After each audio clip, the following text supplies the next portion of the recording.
Today we'll talk about the disadvantages of feminism. A lot of people do not even know about this. I'll break it down for you guys for free. Now let's look at the chart above. This refers to the marriage rate from 1970 to 2024. As you can see, the marriage rate, they decline.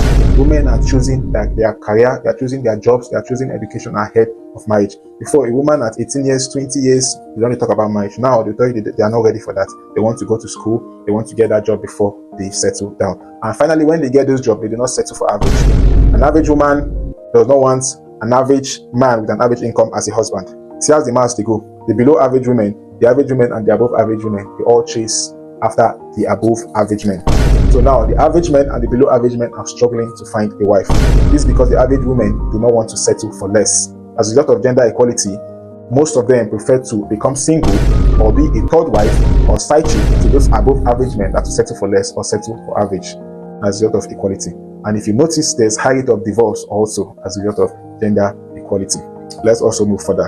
These are another disadvantages. This is fertility charts. You can see they don't decline. Women are choosing not to have kids. Some of them just prefer one or none as a result of feminism, equal opportunities. Now, this is how they lie. Look at this chart. This refers to gender equality by country, global gender. You will see these countries, Sweden, Germany, UK, US, they get higher gender equality compared to Ghana and Nigeria. Nigeria get the least gender equality. Now, look at this chart also.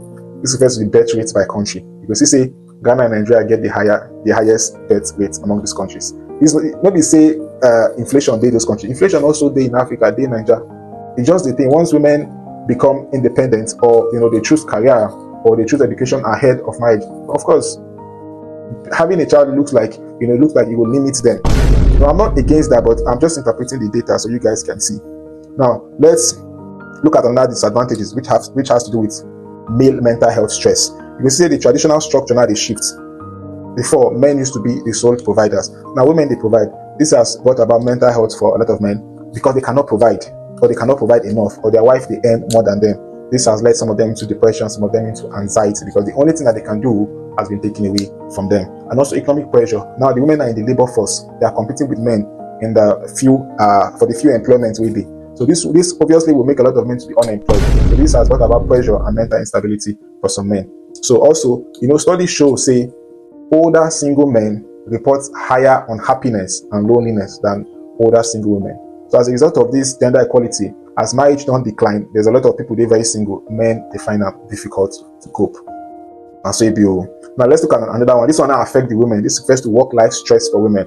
See, as a result of gender equality, women, they work, so they go still take care of family. Some of them, as they work, they go still carry belly, they go still cook. So you see all this stress is affecting them. It's not easy for most of the women. It's as a result of feminism and the equality in the society. Now let's look at another disadvantage which have to do with cultural polarization. This refers to the gender equality has shattered the traditional structure. You understand? Now women see submissiveness as slavery, while men still demand submissiveness. So you see, say this confusion don't bring about instability in the society. Now you should be aware that feminism gave women two choices: either become dependent or independent. Now if you become dependent or become housewife, it's expected of the man to take full care of your responsibilities. But of course, a lot of men will misuse the opportunity to maltreat the women. That's why they encourage women to go out and work. And now women are going out to work, making their own money, but most of them don't want to contribute or support their husband. Their money, the man's money is their money. You understand? So now men only demand more than the natural gifts women can bring to the home, which is childbirth. Men only demand, okay, since you are working, you have to also contribute. You have to also support me. But now you should be aware that if your man is demanding 50-50, it is your choice to decide to accept or not. But I would advise you, if you accept it, then you will also split the house role. The man will also they cook, they help the housework, so that the stress, it will reduce the work stress on you as a woman. You understand? But then if you decide, say, okay, you don't want to support your husband, of course it's still your choice. If you accept, you accept. You understand? But you see, this confusion has brought about a lot of confusion in our society as a result of gender equality. But it is what it is. Don't get to economists.